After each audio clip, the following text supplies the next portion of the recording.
what's up, everybody? Welcome to another session of Live with WSO. I'm Patrick Curtis, CEO and founder.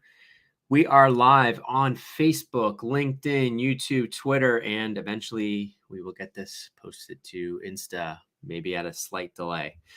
In terms of today, same format as usual, meaning I'll just open it up to questions, anything around career, investment banking, private equity, hedge funds, networking, interviews, anything you have in terms of questions, I'd love to answer.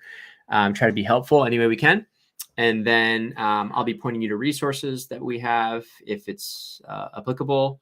And yeah, just try to survive this one. I'm feeling pretty run down. The kids keep getting me sick, so we'll try our best. 1 second. I'm in the middle of a live right now. Okay, we've been meeting with Terry Jetter, so I'll go do it. Okay. It's on your calendar.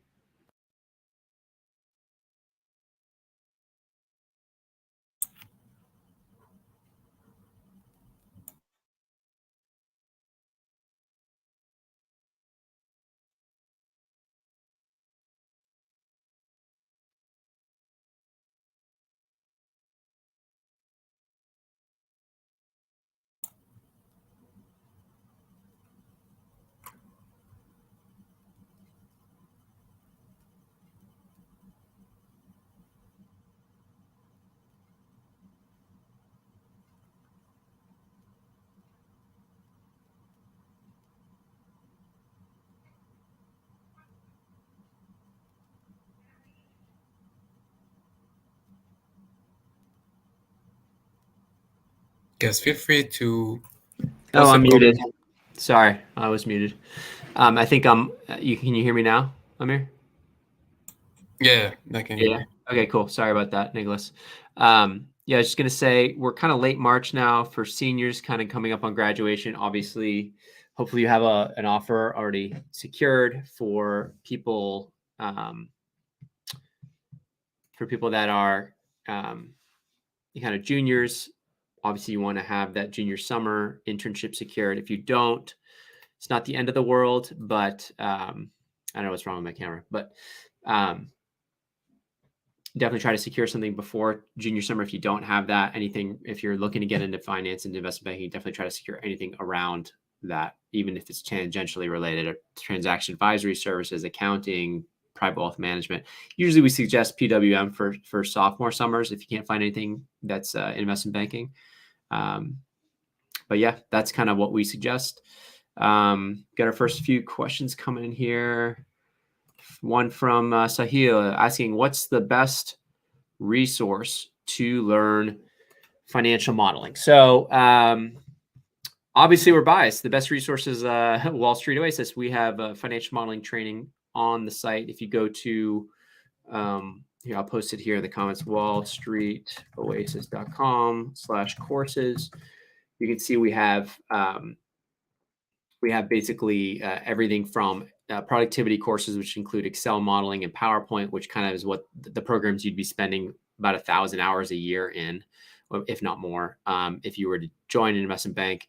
Everything, and then also to financial statement modeling, linking up the 3 statements, discounted cash flow modeling, valuation. So being trading comps, precedent transactions, LBO, and M&A. So that's the current best resource to learn financial modeling. All the faculty and instructors that created the content in terms of our team are top finance professionals from the top firms. So it's really really top-notch stuff in terms of the content.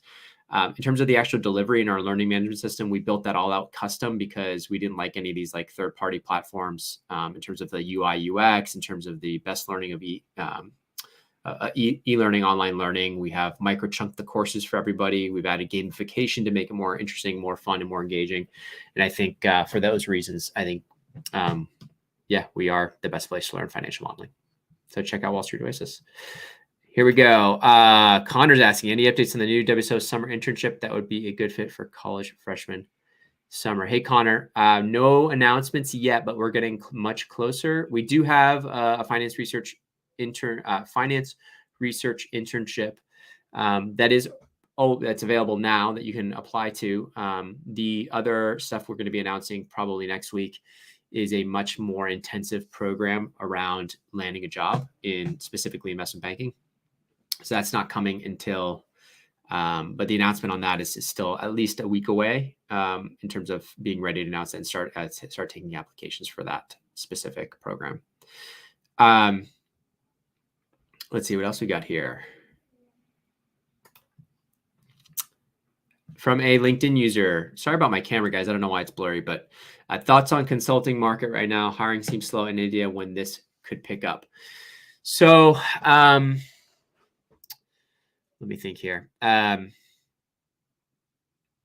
it could pick up, it's really kind of dependent on specifically when the whole economy picks up is probably probably when things will kind of recover a little bit on the top end. I think there were some announcements that some of the larger consulting firms are having some layoffs. I think it might have been Accenture, if I remember correctly, but I could be wrong on that. But I think as long as there's some slack there on the top end where there's still layoffs happening in finance and in tangential markets like management consulting, I think hiring is going to continue to be slow. Entering classes are going to be smaller. In terms of timing of when things could pick up, it really depends on how severe this recession kind of we're headed toward, that I assume we're headed toward near the end of this year or middle end of this year, can we have a softer landing? Can inflation get under control? I think the big risk we have right now is that inflation numbers keep coming in hot or hotter than expected, and the Fed is kind of put in a really tough place. So even with all the banking crises, they're still forced to kind of raise rates to get inflation under control. So that's kind of that's the tough thing to know. And, you can talk to 20 economists and they'll all give you different answers and they'll all be wrong, including myself. So I think timing is a really hard thing, but if I had to completely guess, I would say probably not for another 6 to 12 months before. Now if inflation suddenly in the next few readings gets under control and the Fed is able to pause for a little bit longer in terms of not raising rates anymore, I think hiring could pick up near the back half of this year, as early as that. But if I had to bet, I would say probably closer to early 2024, if not mid 2024, especially if we see another kind of respike of inflation, then all bets are off and it could be a much more severe or deeper recession. Hopefully that does not come to play. Here we go. Let's see what else we got here. So here's the link to the internship. It's there, but an easier place to find it is actually if you just go under the top menu under career, there on the bottom right option says WS Finance Research Internship. So you can go right there. I mean, I don't know. Are you able to include pictures to kind of show that menu? Maybe not, screenshots or something. That might be helpful.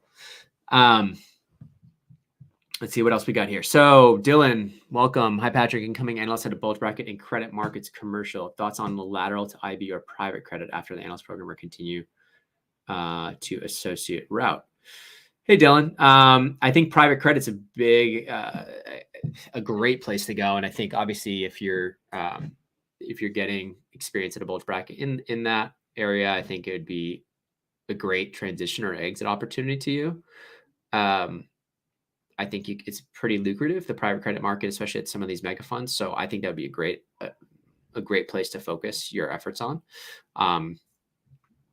Now, in terms of how relevant the experience at the BB in the credit markets is, I'm a little less knowledgeable about that. Although I think we are looking into potentially developing a private credit deal process course. So keep your eyes out on that.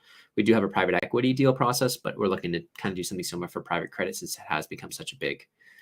It's not as niche-y anymore. It's just like all the mega funds are doing it. And we do have training that touches on credit that we do deliver to funds and to banks, but it tends to be not as cohesive as our private equity deal process course. So keep an eye out on that. But yeah, I would absolutely think that would be a great transition and exit to you.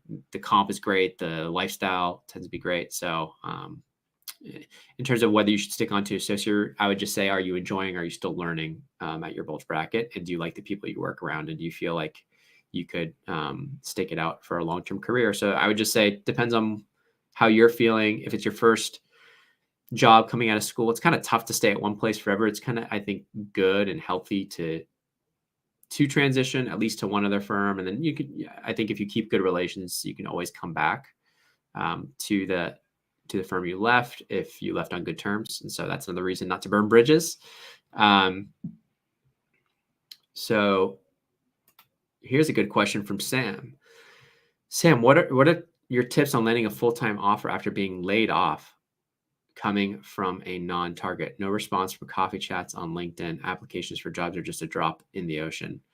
Yes, applications for jobs are just a drop in the ocean, and we call it the black hole over here, where you're not going to get a response. So you're welcome, Dylan. So I think in that sense, when you say you get laid off, tips on landing a full-time offer after being laid off coming from a non-target. So you meaning you got your full-time offer rescinded, or you had already started full-time and you're 9 months in from a non-target? Laid off as a full-time analyst. Okay. So ideally, when you say no response from coffee chats, I'd be curious, how many people you're reaching out to and what your actual email is looking like and what your messages are looking like.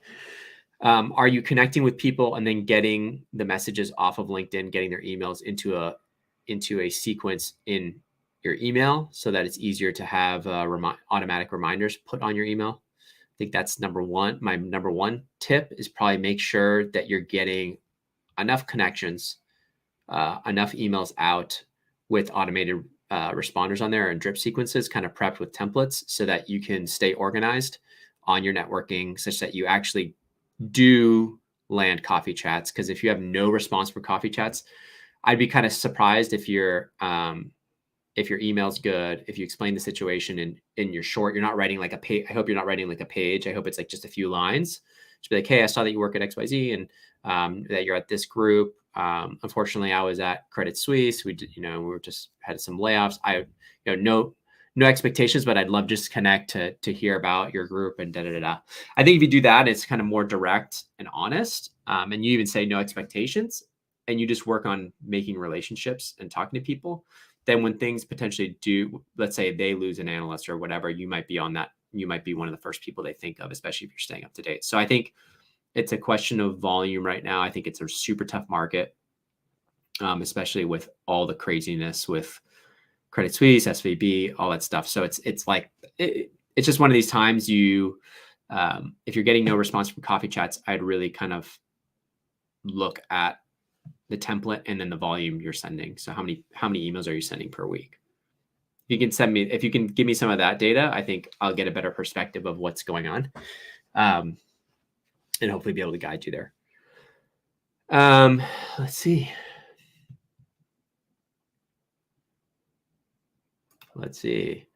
So it says, I'm currently in a buy-side research provider firm dealing with PE and hedge funds. Will this work experience help me get into PE? So no, likely not. And the reason for that is because private equity tends to be more old school, stodgy, slow moving. They're just going to pull from the known commodities, which are the investment banking analysts and the management consultants. And so if you want to get into private equity, and I'm talking like middle market through mega fund type private equity, if you want to get in there, you need to show that you have the proper skill set. So that includes LBO modeling, that includes knowing how to look through SIMs, that includes knowing how to model properly, doing all that stuff, and just understanding how to speak like an investor, talk through your deals. And as a research provider that's serving the private equity hedge funds, it kind of depends what your day-to-day is. So if your day-to-day is very similar to what the private equity associates are doing, then maybe, but I still think it's going to be an uphill battle of you having to meet with a lot of people and showing that you have that skill set and showing you understand private equity to, at a very high level. Sorry, a very detailed level, not high level, detailed level. Sorry, my brain is foggy today. The kids just keep getting us sick. Kant says, I'm currently networking, also working on WSO Elite modeling package as well. Awesome, Kant. Here we go. This is good. I've been getting some informational phone calls and a chat. Doesn't seem going anywhere from there. Hey, Con, that's great.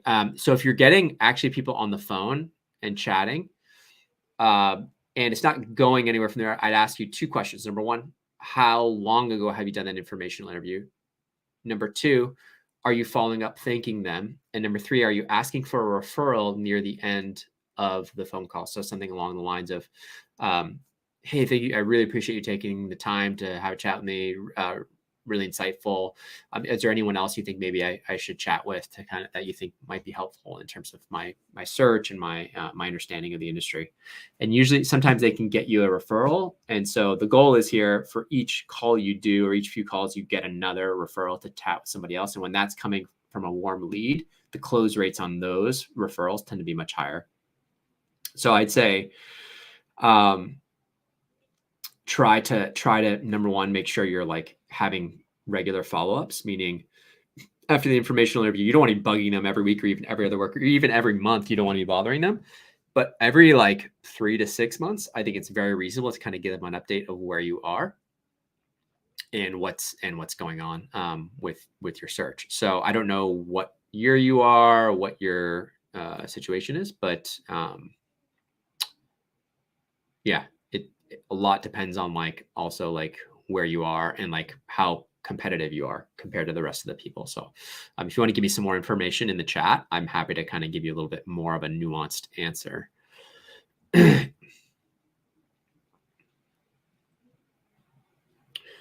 so here's Sam's thanks. Hey, my name is Sam. Interested in a position at your XYZ. I was hoping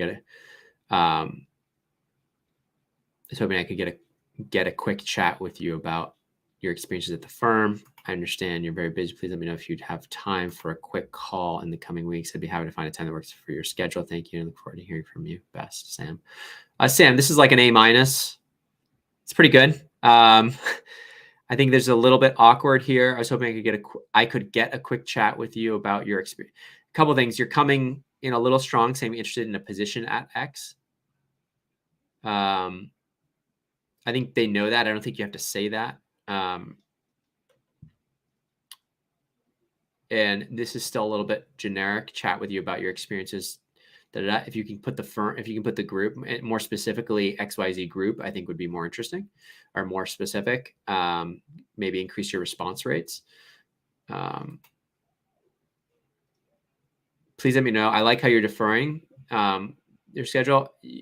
That's great that you're just saying, hey, anytime in the next few weeks. Thank you. I look forward to hearing from you. Are you following up a week later, Sam? Are you tailoring it to any sort of connection? So alumni, are you saying, hey, I'm a junior in this? You don't give any, all you are saying is my name is Sam and I'm interested. Do they know who you are or is this completely cold? You may need to say, hey, my name's Sam. I'm a junior at XYZ, and I noticed that you also, you were class of blah, blah, blah. You noticed you were an alum at XYZ University. Then you lead in instead of saying I'm interested in a position at X. Or if it's not alums, it's something else. Say, hey, I noticed you were a member of XYZ group. Or I noticed you were a rower and I'm a rower. I noticed you did this and I did that. So finding affinity groups and trying to kind of finding affinity groups and then trying to reference those as kind of an introduction to yourself and kind of who you are, I think is important because right now, this is kind of just, hi, my name's Sam. You're just like just a name. It could be any Sam, like from anywhere. So I think it's probably why I can't remember what you're saying. You weren't getting any information interviews. Let me see what you're saying. Or you were laid off. You said you weren't no response with coffee chats on LinkedIn. So my guess is like you're not saying that you're not giving any context. You could say, hey, my name is Sam. I don't know if you were at Credit Suisse or where you were. Sam, I was recently at a bank. This is tough. You say, my most recent experience was working in I was hoping a quick chat with you about your experiences at the firm. And you could even put in parentheses, no expectations. So it's more like, hey, you're not going to ask them for a job directly. You're just trying to get to understand the firm better. You're trying to get to know them better. So why does this matter? Why would you waste your time if they're not even going to refer you? You're probably thinking, well, if I say no expectations, they're not going to pass on my resume and I'm not going to get an interview. Why would I even do this call? You do this call because, well, ideally you're doing this call before you're laid off, number one. Number two, you're doing this call because you having had that conversation with this person is valuable should you ever be in an interview for that in the next 3 to 6 interview for that firm for the next 3 to 6 months. It is actually a huge advantage for you saying, oh, I actually had a conversation with XYZ in this group. And this is what they told me, because you took good notes in the call, right? You took good notes. So you're going to know what to say. You're going to remember what they said. And the other thing is you can follow up with this person now after an information interview 3 to 6 months later. But this feels just a little bit too generic. It doesn't feel like you're not introducing who you are. You're not saying any affinity group. So that's why I'm saying it's kind of I like how it's not super aggressive on the schedule time, but I'm not so into this intro as much. It's not bad. It's just a little bit generic. Don asks, when you started WSO, did you have a technical background, computer programming? Is it possible to start an online business without technical skills? IB experience helpful for you to start your business? Hey, Don. I did not have a technical background in computer programming. I did have a co-founder back at the time who was getting his PhD at MIT. So he was very technical. He helped get me on a CRM called content. What's not CRM? CMS, content management solution called Drupal. So that helped. That's kind of why we're still on Drupal. But I didn't have a technical background. Absolutely possible to start an online business without technical skills. Nowadays, it's so much easier. There's so many plug and play things. E-commerce, you just hook up a Shopify store, done. In like less than a day, you could set it up. Drop shipping. There's just so many options out there. It's not easy to find a niche that's profitable and find the business that has a product market fit. That's the hard part. Get the technical side of getting things set up is much, much easier today than it was when I started.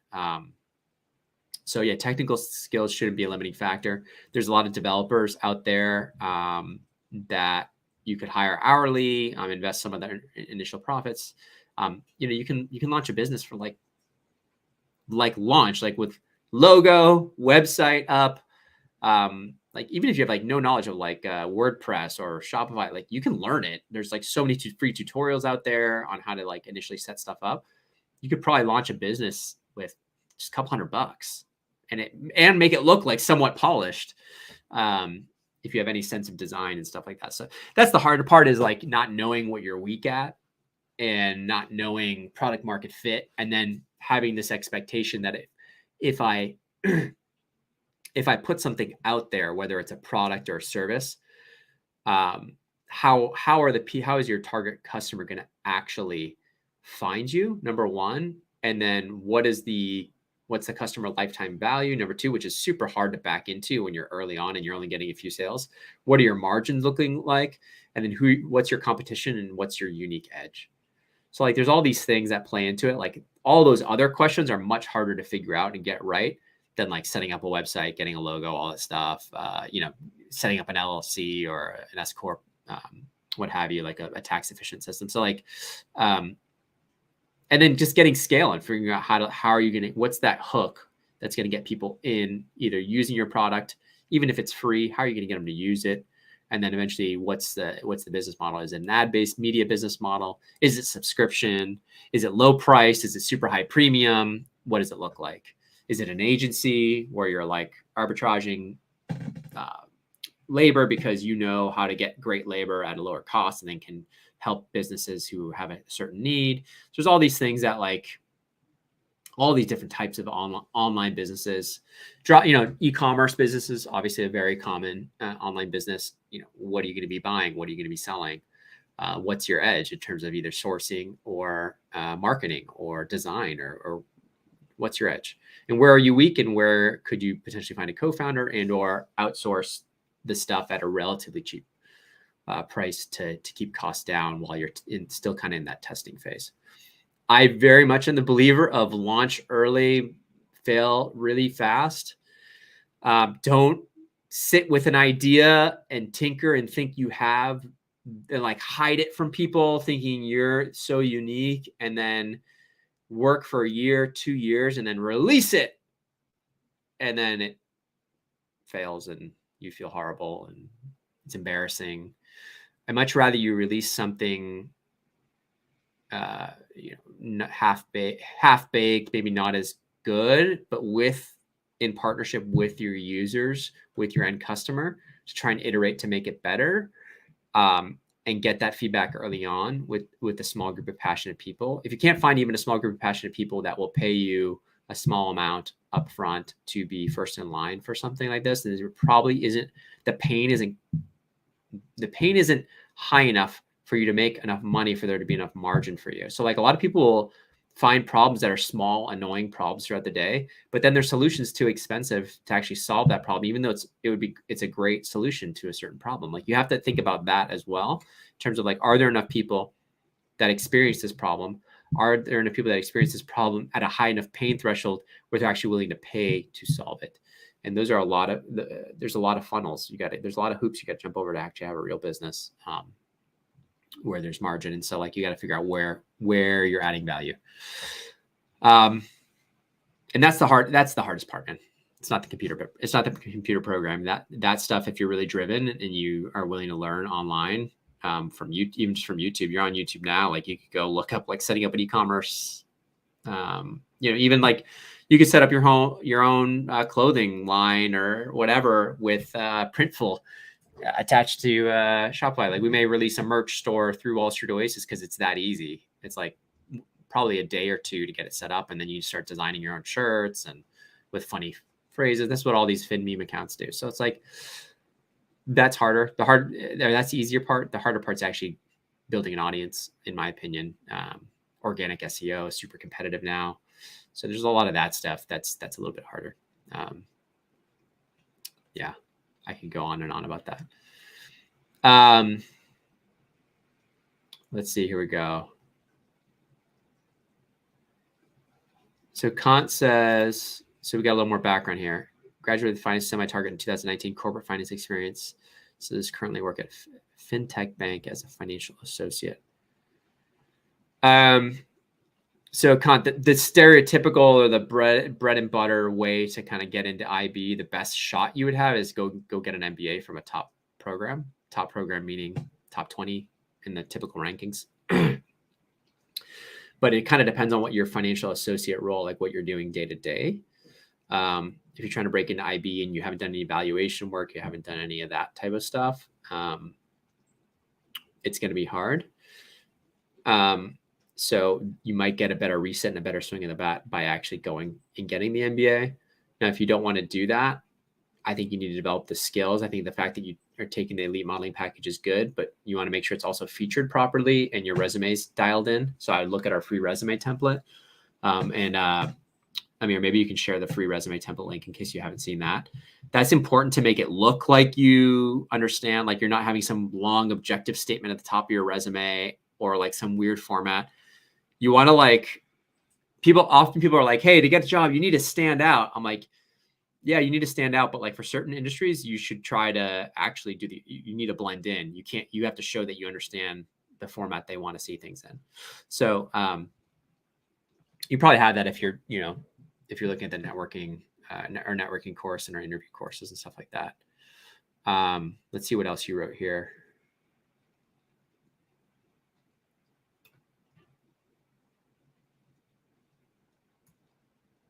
Let's see here.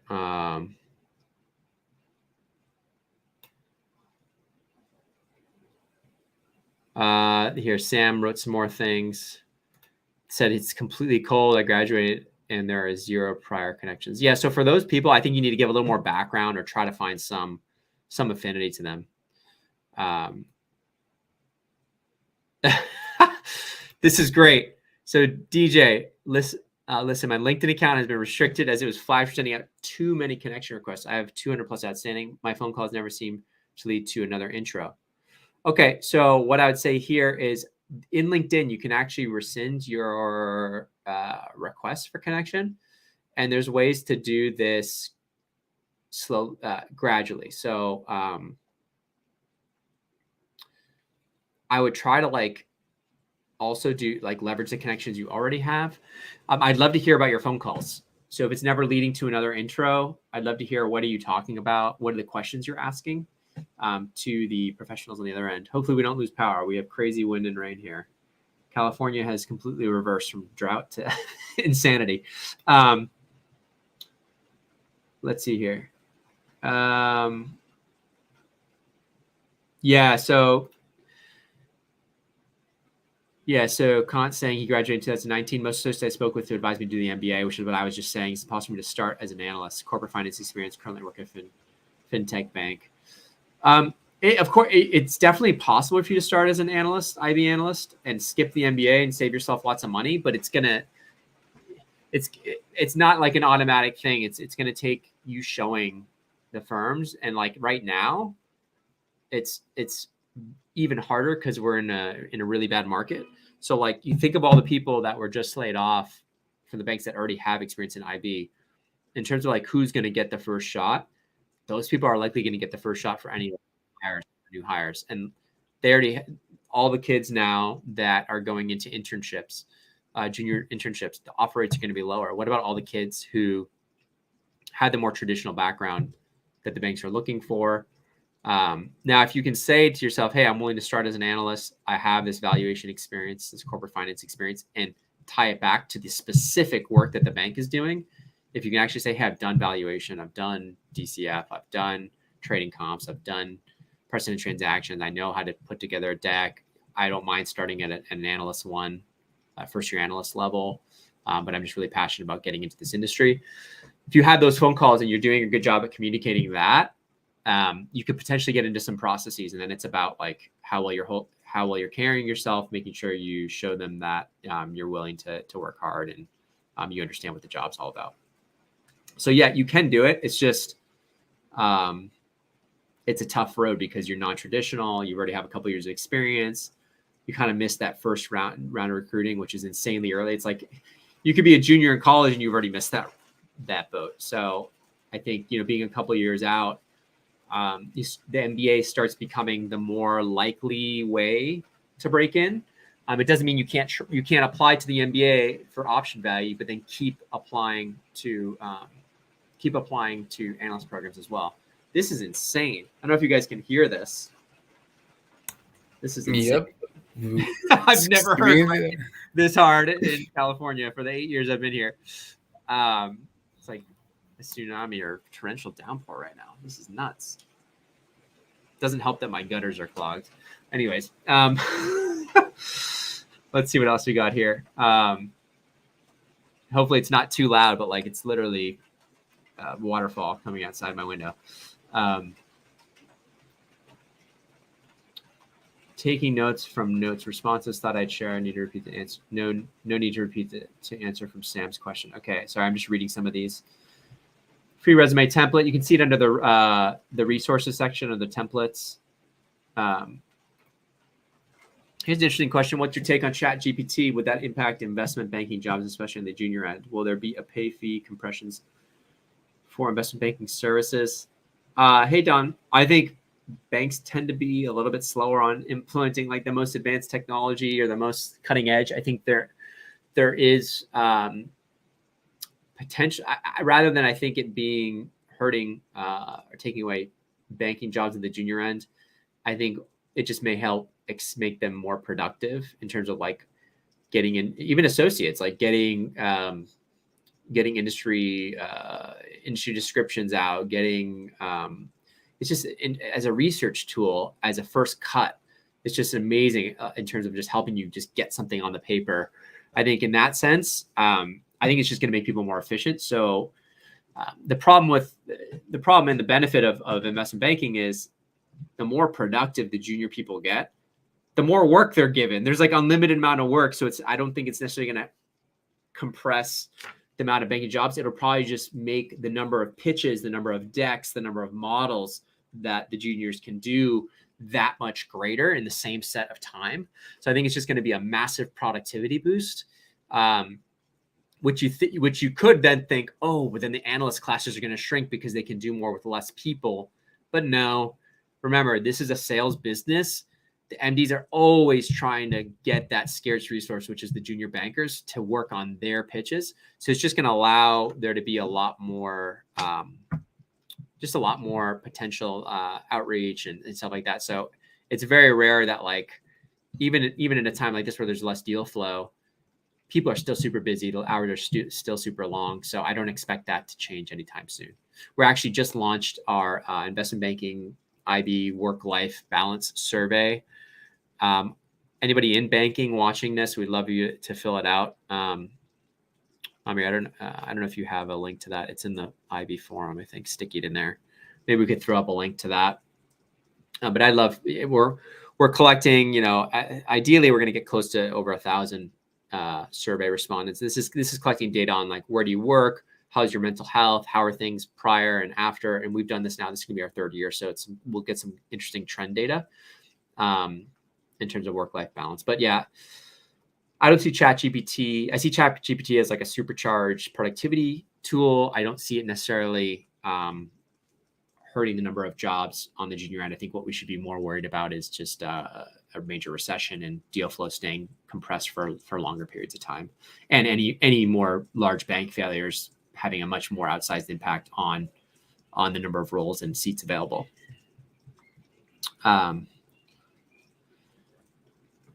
Let's see. Chris asks, is there any good work experience that I can add onto my resume to make my resume more tailored towards sales and trading internships only? Thanks. Chris, good question. Sales and trading tends to have very similar recruiting channels to like your traditional IB. So I think a lot of the things that sales and trading is going to look for is what, especially coming out of undergrad, is what an investment bank, the traditional, when I say investment banking, and sales and trading is sometimes considered under the investment banking umbrella.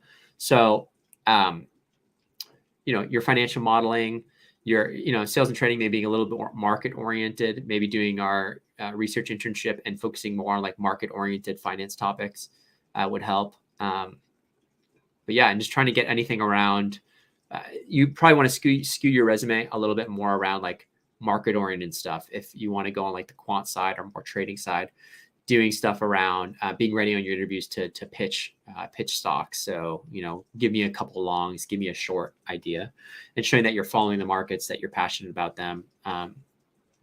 And you can speak to them intelligently. I think that's going to help you more.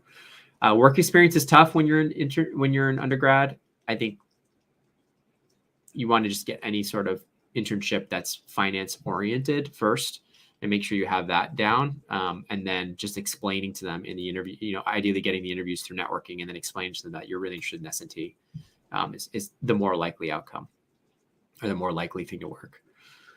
Here we go. I have maybe had 15 calls from cold emailing alumni and straight up cold questions. You have an impressive career path. How do you get started?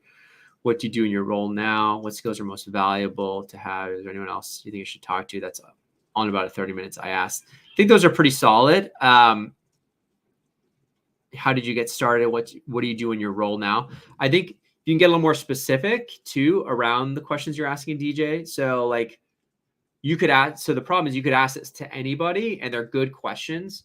But they're also not showing necessarily that you understand what they do. So you can think of like these questions as not just a way to get information and actually learn, but also a way to kind of demonstrate your knowledge and show a second level of question, a higher level of questions. So let me give you an example. So let's say somebody was working in restructuring and you took our restructuring modeling course, which is coming out in a few weeks. So you understand the difference between debtor and sell side work. So you could ask a question to a restructuring banker at Houlihan Lokey. Let's say you're doing an information call. You could say something along the lines of like, well, I heard Houlihan does mostly or debtor-based restructuring work. I'd love to hear about like, any recent deals you've done on that side. And like, do you like understanding more of the difference in terms of the type of work, whether it's debtor or creditor side work. Sorry, I was saying sell side, debtor or creditor. Restructuring. So like that level of question is actually a much higher level of question that shows you understand that the types of restructuring, what restructuring actually is, number one, and the differences. So I've been invaded by my kids now. It's snowing? Yeah, it's snowing downstairs. Oh my goodness. Are you guys gonna say hi or no? Okay, my kids are not gonna say hi. Yeah, there's so much snow. You want to say hi? You can come say hi. Come here. Okay. Say hi. Hi. This is my little one. And this is my middle one here. Say hi, Ronan. Hi. So guys, I think I have to call it because I've been invaded. But I'll try to be back same time, same place next week. Talk soon. Bye. Bye.